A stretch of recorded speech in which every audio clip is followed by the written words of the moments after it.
کہ جس کے شوہر کا انتقال ہو جائے ان کی عدت کے بارے میں بھی جو حکم ہے کہ جو ہے کہ 4 مہینے 10 دن ہے، تو وہ بھی جو ہے عام ہو جائے گا، سوری وہ بھی کیا ہو جائے گا، خاص ہو جائے گا۔ اسی طرح جس میں بھی جو ہے بالکل واضح 2 اور 2 4 کی طرح بات ہوگی وہ آپ کو خاص کے اندر شمار ہوگا۔ اب یہاں فقہ حنفی کا ایک اہم اصول بیان کیا جا رہا ہے، اس کو تھوڑا اچھے سے سمجھنا، ٹھیک ہے نا؟ ممکن ہے دوسرے فقہا کے پاس اصول کچھ الگ ہو، لیکن یہ فقہ حنفی میں اہم چیز ہے کہ جہاں پر بہت سے مسائل پیش آتے ہیں نا، تو وہاں پر اس اصول کو سامنے رکھا جاتا ہے، اور عوام کو نہیں معلوم ہوتا، ان کے سامنے کوئی حدیث لا کر دے دیں گے تو وہ حدیث کے بنیاد بنائیں گے، لیکن فقہ حنفی کا اصول کیا ہے یہاں یہ سمجھے۔ فرما رہے ہیں کتاب اللہ کے خاص میں خبر واحد کی وجہ سے اضافے کی گنجائش نہیں۔ یہ ایک اہم پوائنٹ ہے، اس کو یاد رکھ لینا۔ اگر قرآن کریم میں کوئی حکم خاص بیان ہوا، یعنی خاص الفاظ استعمال کیے گئے، ٹھیک ہے نا؟ حکم خاص کیا ہوگا؟ الفاظ خاص استعمال کیے گئے ہیں، اب حکم واضح قطعی الدلالت ہے، تو اب خبر واحد کے ذریعے، خبر واحد کسے کہتے ہیں؟ جو متواتر نہ ہو، ٹھیک ہے نا؟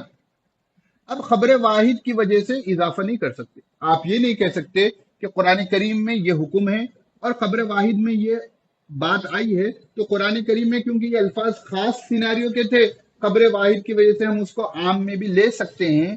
آپ ایسا نہیں کہہ سکتے، فقہ حنفی کا یہ اصول ہے۔ خبر متواتر کی بات نہیں ہو رہی، خبر واحد کی بات ہو رہی۔ کیوں؟ خبر واحد کیا ہے؟ ظنی ثبوت ہے نا۔ پرسوں ہم نے دیکھا کہ خبر واحد سے جو مسائل ثابت ہوتے ہیں وہ ظنی ثبوت ہوتے ہیں، جب وہ ظنی ہیں تو قطعی میں ظنی کے ذریعے جو ہے چینجز نہیں کر سکتے، یہ فقہ حنفی کا اصول ہے۔ اب یہاں دیکھیے مثال، جیسے اللہ رب العزت نے رکوع و سجود کا حکم دیا ہے، رکوع و سجود خاص ہیں جن کی مراد واضح ہے، خبر واحد سے معلوم ہوتا ہے کہ ان میں اعتدال بھی ضروری ہے، کیونکہ ایک صحابی رضی اللہ تعالیٰ عنہ نے بلا تعدیل ارکان نماز ادا کی تو آپ صلی اللہ علیہ وسلم نے نماز کے اعادے کا حکم فرمایا۔ یہ چونکہ خبر واحد ہے اس لیے رکوع و سجدے کے ساتھ اعتدال کو رکن نماز نہیں قرار دیا جا سکتا، البتہ حدیث کی وجہ سے اس کو واجب قرار دیا گیا۔ بات سمجھ میں آئی؟ تھوڑا باریک سا فرق ہے۔ دیکھیے قرآن کریم میں رکوع کرنے اور سجدہ کرنے کا حکم ہے، ٹھیک ہے؟ رکوع اور سجدے کی کیفیت معلوم ہے، ٹھیک ہے نا؟ رکوع میں جو جھکتے ہیں اس کو رکوع کہتے ہیں، سجدے کی کیفیت معلوم ہے، ٹھیک ہے؟ یہ قرآن کا حکم ہے اور خاص ہے، ٹھیک ہے؟ احادیث میں تعدیل ارکان جس کو ہم کہتے ہیں، تعدیل کا بھی حکم ہے کہ ایک صحابی نے جو ہے تعدیل سے نماز نہیں پڑھی، اعتدال سے نماز نہیں پڑھی، تو آپ صلی اللہ علیہ وسلم نے نماز دہرانے کا حکم دیا۔ تو اب قرآن کریم میں رکوع اور سجدے کا حکم ہے، اس لیے ارکان نماز میں رکوع اور سجدے کو رکھا گیا۔ حدیث کی وجہ سے اعتدال کو امام ابو حنیفہ رحمۃ اللہ علیہ نے رکن میں نہیں شمار کیا، لیکن کیونکہ حدیث میں ہی اللہ کے رسول صلی اللہ علیہ وسلم نے نماز کو دہرانے کا حکم دیا، تو اعتدال یعنی تعدیل ارکان کو امام ابو حنیفہ رحمۃ اللہ علیہ نے واجب میں شمار کر دیا۔ بات سمجھ میں آئی؟ یہ نہیں کہ حدیث کے بالکل خلاف چلے گئے، یہ نہیں کہ حدیث کے بالکل خلاف چلے گئے، بلکہ حدیث کا جو حکم تھا، حدیث سے جو بات ثابت ہو رہی تھی، اس سے قرآن کریم کے خاص کو میں کچھ اضافہ کرنے کے بجائے قرآن کریم کا جو خاص ہے اس کو جو ہے ارکان میں رکھا شمار کیا گیا، اور حدیث میں کیونکہ تاکیداً جو ہے لوگوں کو نماز دہرانے کا حکم ہوا، اس لیے اس کو جو ہے واجب میں شمار کیا گیا۔ اور واجب کے بارے میں آپ کو معلوم ہے کہ کوئی جو ہے عمدن اس کو چھوڑے گا تو اس کی نماز نہیں ہوگی، بھول کر چھوڑ دیا تو جو ہے اس کو سجدہ سہو کرنا پڑے۔ بات سمجھ میں آئی کچھ؟ میں اس کو اور ایک اچھی مثال دیتا ہوں، جیسا بعض حضرات کہتے ہیں، نہیں تو پہلے اسی مثال کو اچھے سے سمجھیں۔ دیکھیے قرآن کریم میں نماز کا جہاں کہیں حکم ہے تو بہت سی جگہ پر جو ہے وَرْكَعُوا مَعَ الرَّاكِعِينَ کا ذکر ہے، تو رکوع کرنے کا آ گیا تو ہم نے رکوع کو کیا کر دیا؟ ارکان نماز میں رکھ دیا، ٹھیک ہے؟ سجدہ کرنے کا حکم آ گیا تو ہم نے کیا کر دیا؟ سجدے کو بھی ارکان نماز میں لگا دیا، ٹھیک ہے؟ اب جب احادیث شریفہ آپ مطالعہ کرو گے تو رکوع اور سجدے میں مطلب وقت لگانا، اعتدال کے ساتھ کرنا، سکون سے کرنا، طمانینت کے ساتھ کرنا، اس کا حکم موجود ہے۔ اور بعض روایتوں میں جو ہے ایک صحابی رضی اللہ تعالیٰ عنہ جو ہے وہ تھوڑا جلدی سے نماز پڑھ لی، جیسا آج کل عام طور پر بندے چھوٹے بچے پڑھتے ہیں، مطلب میں وہ سمجھانے کے لیے تعبیر کر رہا ہوں نہ، وہ نہیں تو انہوں نے رکوع اور سجدے میں جیسی تمانیت ہونی چاہیے تھی کسی وجہ سے انہوں نے نہیں کی، تو آپ صلی اللہ علیہ وسلم نے فرمایا کہ جاؤ تم نماز پھر سے پڑھو کہ تم نے نماز نہیں پڑھی۔ تو اب اس سے یہ سمجھ میں آ رہا کہ یہ بھی اعتدال جو ہے ہونا چاہیے، تمانیت جو ہونی چاہیے، رکوع میں تمانیت، سجدے میں تمانیت، یہ بھی ارکان میں ہونا چاہیے۔ ایک مطلب ایک عام انسان کو یہ بات سمجھ میں آتی ہے، لیکن فقہ حنفی کا اصول یہ ہے کہ کتاب اللہ میں جو چیز خاص ہے تو اس خاص میں آپ کچھ اٹیچمنٹ جو ہے خبر واحد کے ذریعے نہیں کر سکتے، کیونکہ یہ جو حدیث آئی تھی وہ خبر واحد تھی، تو لیکن خبر واحد کا اپنا درجہ ہے سنت رسول کا، تو اس کو کیا کیا، کیونکہ اللہ کے رسول صلی اللہ علیہ وسلم نے نماز میں اعتدال نہ کرنے کی وجہ سے نماز دہرانے کا حکم دیا، اس لیے امام ابو حنیفہ رحمۃ اللہ علیہ نے یا فقہ حنفی میں اعتدال ارکان کو، تعدیل ارکان کو واجب میں رکھا۔ جتنے بھی ارکان قیام ہیں، سجدہ ہے، اس کی ایک مثال میں دے دیتا ہوں چھوٹی، جہاں وضو کرنے کا حکم ہے سورہ مائدہ کی آیت میں، تو جو ہے جب تم نماز کا ارادہ کرو تو کیا کرو، اپنے چہرے کو دھو لو، اپنے ہاتھوں کو دھو لو، اپنے سر کا مسح کر لو، اور اپنے دونوں پاؤں ٹخنوں کے ساتھ دھو لو، ٹھیک ہے نا؟ سورہ مائدہ میں یہ حکم ہے، تو امام ابو حنیفہ رحمۃ اللہ علیہ کے پاس وضو کے فرائض 4 ہی ہیں، کیوں؟ قرآن کا خاص حکم ہے۔ اب آپ امام شافعی رحمۃ اللہ علیہ کے پاس دیکھو گے وضو کے فرائض 6 ہیں، 4 تو یہی ہیں، دوسرا اس کے اوپر ایک نیت کرنا فرض ہے، امام شافعی رحمۃ اللہ علیہ کے پاس انما الاعمال بالنیات کی وجہ سے، اور انما الاعمال بالنیات خبر واحد ہے، اور دوسرا ایک فرض امام شافعی رحمۃ اللہ علیہ کے پاس کیا ہے؟ ترتیب۔ ترتیب کی دلیل کیا دیتے ہیں شوافع حضرات، میں بھی کیونکہ مسلکن شافعی، وہ یہ دیتے ہیں کہ اللہ کے رسول صلی اللہ علیہ وسلم کی حیات طیبہ میں آپ صلی اللہ علیہ وسلم کا اس ترتیب کے علاوہ دوسری ترتیب سے وضو کرنا ثابت نہیں،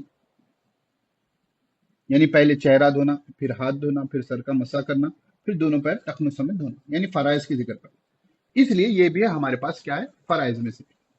اب فقہ حنفی کا اصول کیا ہے؟ کتاب اللہ کے خاص میں خبر واحد کی وجہ سے کسی اضافے کی گنجائش نہیں ہوگی، تو نیت کو سنت میں رکھ دیا گیا، اور ایسا نہیں کہ نیت مت کرو بول کر کہتے ہیں، سنت میں رکھتے ہیں، نہیں رکھتے ہیں، ٹھیک ہے؟ اسی طرح جو ہے ترتیب کو بھی سنت میں رکھ دیا گیا، تو جس حساب سے دلیل ہوگی اس حساب سے اس کا درجہ متعین کیا جائے گا۔ امید ہے بات سمجھ میں یہاں تک آ گئی۔ اسی طرح وضو میں غسل وجہ، غسل ایدی، مسح راس اور غسل رجل کا حکم دیا گیا ہے۔ یہ تمام الفاظ اپنے معنی کے لحاظ سے خاص ہیں، جن سے معلوم ہوتا ہے کہ یہ افعال وضو کے ارکان ہیں، مگر خبر واحد سے معلوم ہوتا ہے کہ وضو میں نیت، تسمیہ، پے در پہ غسل اعضاء بھی ضروری ہے، لہذا ان افعال کو وضو کے ارکان قرار نہیں دیا جا سکتا کہ اس سے کتاب اللہ کے خاص پر اضافہ لازم آتا ہے، البتہ ان کو سنت و مستحب کا درجہ حاصل ہے۔ اب دوسرے فقیر، دیکھیے ہر فقیر کا اصول ایک ہونا ضروری نہیں ہے نا، امام ابو حنیفہ رحمۃ اللہ علیہ کا یہ اصول تھا کہ کتاب اللہ کے خاص میں خبر واحد کی وجہ سے کوئی اضافے کی گنجائش نہیں ہوگی، اب ان کے اصول کے اپنے دلائل ہیں، ٹھیک ہے؟ اب دوسرے فقیر ہوں گے، وہ خود مجتہد ہوں گے، تو ان کا اپنا اصول ہوگا، اپنے اصول کے حساب سے ان کی اپنی دلیل ہوگی، تو اپنے دلیل کے حساب سے جو ان کا اصول ہوگا اسی بنیاد پر وہ احکام کو نکالیں گے، اخذ کریں گے، استنباط کریں گے۔ اسی لیے آپ دیکھنا کہ فقہا کا جو اختلاف ہوتا ہے نا، اصول کی بنیاد پر ہوتا ہے، تو جس اصول کی وجہ سے نماز میں ان کا اختلاف ہو، وہی اصول کی وجہ سے زکوٰۃ میں بھی ان کا اختلاف ہوگا، اگر حج میں آ گیا تو وہ اصول حج میں بھی وہی اصول کی بنیاد پر اختلاف ہوگا، کیوں؟ وہ لوگ روٹ کو پکڑتے ہیں، اصول کے حساب سے چلتے ہیں، ایسا نہیں کہ نماز کے احکام میں ایک الگ اصول طے کر دیا، روزے میں ایک الگ اصول طے کر دیا، حج میں ایک الگ اصول طے کر دیا، نہیں، پہلے اصول طے ہوتے ہیں، اصول کے بعد مسائل کو مستنبط کیا جاتا ہے، اور وہ اختلاف اگر نماز میں طہارت میں موجود تھا، وہی اختلاف آگے کی جگہ پر بھی وہی اصول ٹکرائے گا، تو وہی سیم اختلاف آئے گا۔ آپ ہدایہ میں اگر چاروں میں ہدایہ پڑھو گے نا، تو اس میں آپ کو بہت سی جگہ دکھے گا کہ جو ہے کہ جو اختلاف طہارت کے بیان میں تھا، آگے جاؤ کہ وہی اختلاف جو ہے اسی اصول کی بنیاد پر آگے بھی ملے گا، تو یہ کنسسٹنسی ہوتی ہے فقہا کے پاس، کیوں؟ وہ لوگ اصول کے ساتھ جاتے ہیں، اور آج کل جو لوگ ہوتے ہیں کہ جو ہے کہ کسی نے کہہ دیا کہ ایسا کر لیں، کسی نے کہہ دیا ایسا کر لیں، کسی نے کہہ دیا ایسا کر لیں، اور